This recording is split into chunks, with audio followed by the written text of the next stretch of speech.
All right, let's talk siblings. For those of you that don't have one, let me explain some really basic sibling dynamics. One of the best parts about having a brother or sister is that you can blame them for stuff. You can point at them when something breaks in the kitchen. Hey, it was their fault. I didn't have anything to do with it.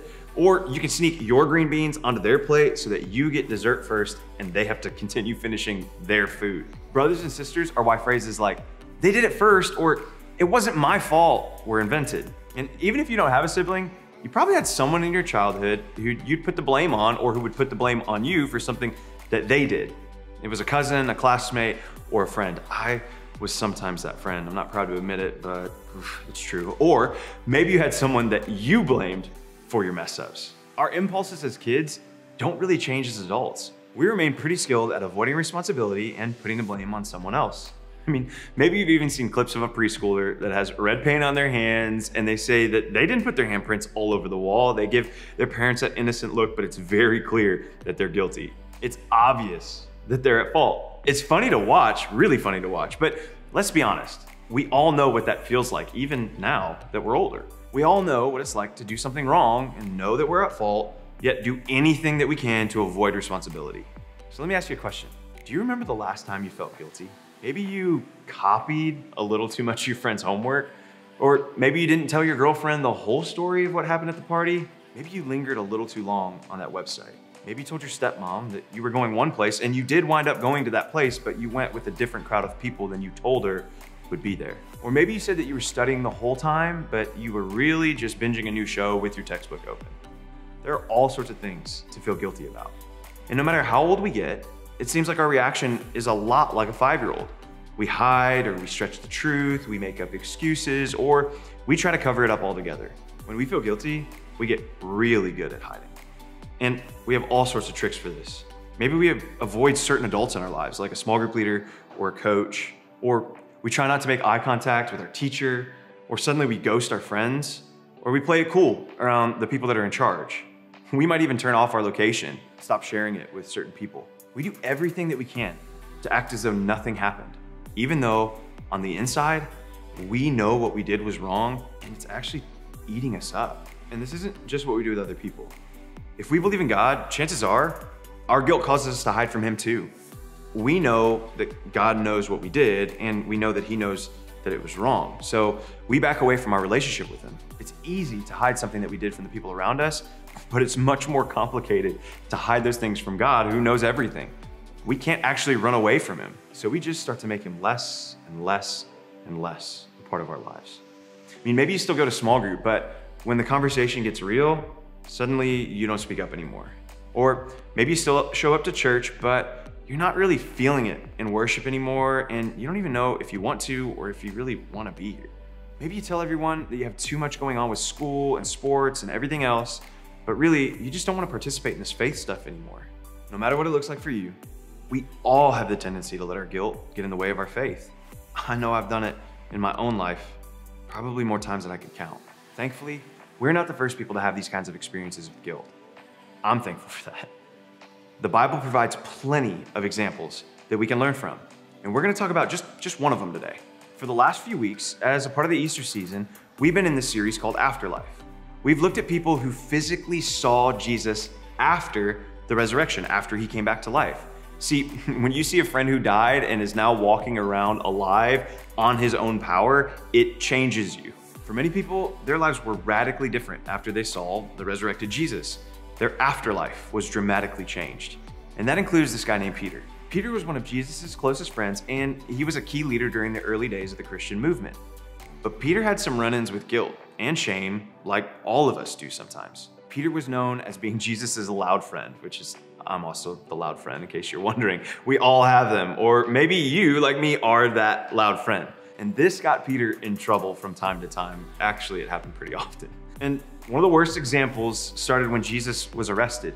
See, Jesus was praying in a garden, some of his closest friends nearby, and on that same evening, this group of people showed up to arrest him. And when they come to arrest him, Peter steps up and stabs a guy, which sounds intense, but he cuts the guy's ear off, which is either terrible aim or he needs to ask for a refund from the person who taught him how to shank. Like, it's just so strange. It was definitely a bold move, but it was a weird move. But it was still bold. It's not a recommended strategy to prove your loyalty to a friend. Don't stab anybody in the ear. It's just the worst. But hey, at least he was there for Jesus. But then get this. Just hours later, when Jesus was given the sketchy, bogus trial, Peter stood nearby, and you'd expect him to step up, but instead, he lied 3 separate times about his connection to Jesus. He denied even knowing the guy. He went from stabbing a guy in the ear to denying knowing Jesus altogether. Even worse, before any of this happened, Jesus actually told Peter that he would do exactly that he would deny being connected to Jesus at all. Jesus basically told Peter, I've experienced your loyalty so far, but when it comes down to the end, you won't be loyal to me. Peter defends himself, assuring Jesus that he would never do that. And then, at Jesus' lowest, most difficult moment, that's exactly what Peter did. Jesus was arrested, tried, and nailed to a Roman cross. And the last thing that Peter did was deny even knowing him. I mean, I almost feel guilty for him. What a brutal end to his story, right?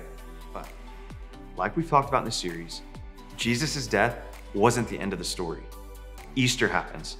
The tomb is empty and Jesus is alive.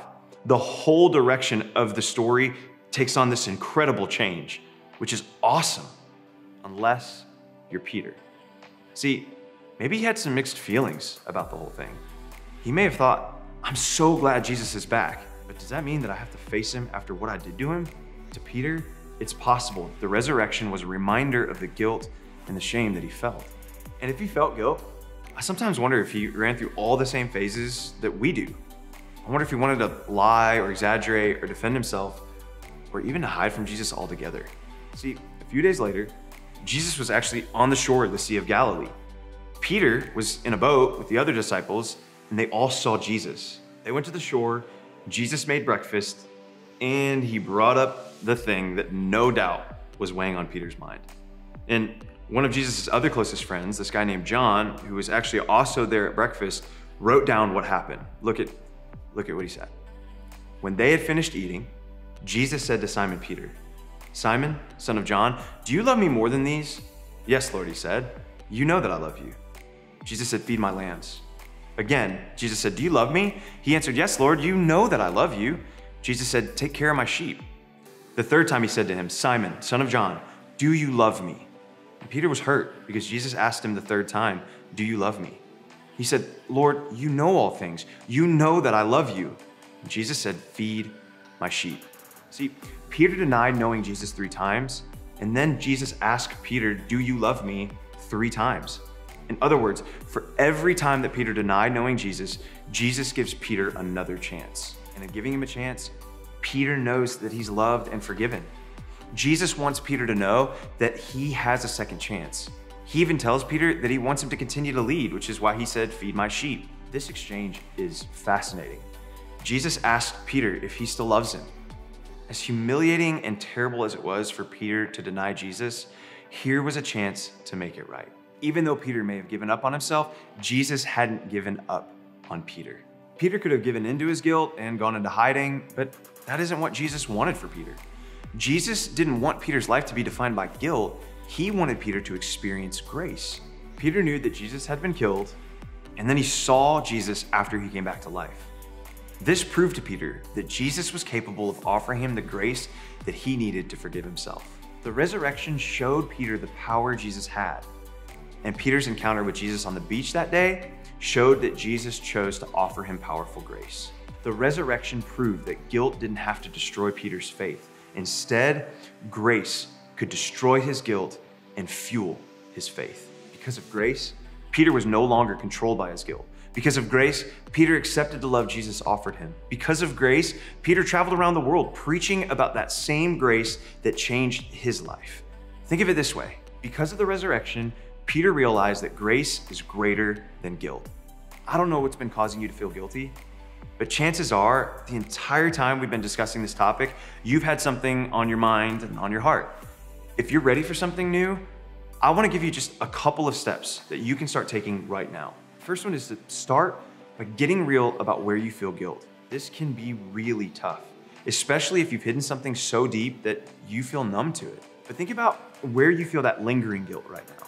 Be honest with yourself about it, acknowledge it, journal about it, or even put it down in a note on your phone. Just get honest, whatever that looks like. Then remember that guilt is no match for God's grace.